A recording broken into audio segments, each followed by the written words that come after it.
great executive committee. Brian Generalovich was on the committee, Eva Bloom, Keith Schaefer, Brian Salter, Doug Browning. And they were really great to work with, and they've become very good friends as a result of our work together. And it was a transitional year for the Alumni Association, so having them on the team was essential for us to succeed.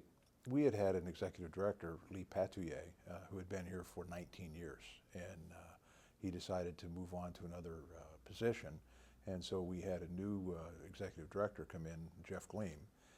So we had a great foundation to build on, and we took that opportunity to kind of transition to a new direction for the Alumni Association strategically.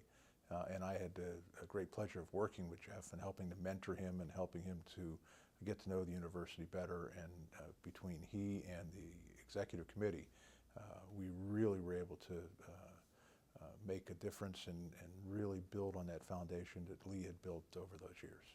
That transition certainly was extremely important because we had to new management style, we had some staff changes, but we wanted to keep the direction that had been set through our strategic planning, and we worked very hard on that. And one of the key areas of the strategic planning was to build value-added partnerships. And we wanted the Alumni Association to be a value-added partner across the university. And we especially reached out to the schools and colleges and wanted them to know how we could help them. And we put together a program that has really taken off over the past 3 years. One challenge was building credibility with those constituents as we're trying to make them partners. Athletics was a key partner for us, and we really, because of Jeff's background from his former position, were able to leverage that relationship so that we really built a great amount of trust with them. They, in fact, used us as their travel coordinator for bowl games and for basketball. What's interesting, I was thinking back on that, I was the first Chancellor's Circle chairman in 1995, and that was the same year that Mark Nordenberg came in as interim chancellor.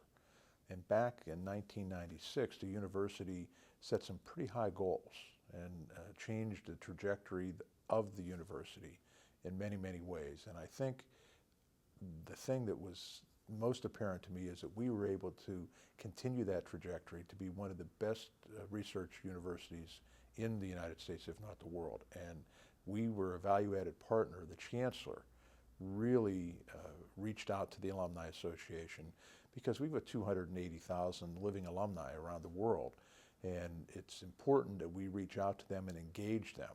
And if we can successfully engage them, then we can get better answers for the university. We can help them with the capital campaign.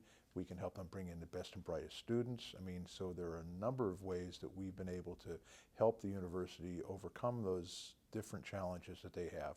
And right now, we're helping with the budget issues, reaching out through our legislative network. So I think that whole idea of partnerships that I talked about earlier really has been essential for the successes that we've been able to have. I just think that the University of Pittsburgh is an amazing place, and it's transformed itself from when I first came here as a night school student in the late 60s and early 70s.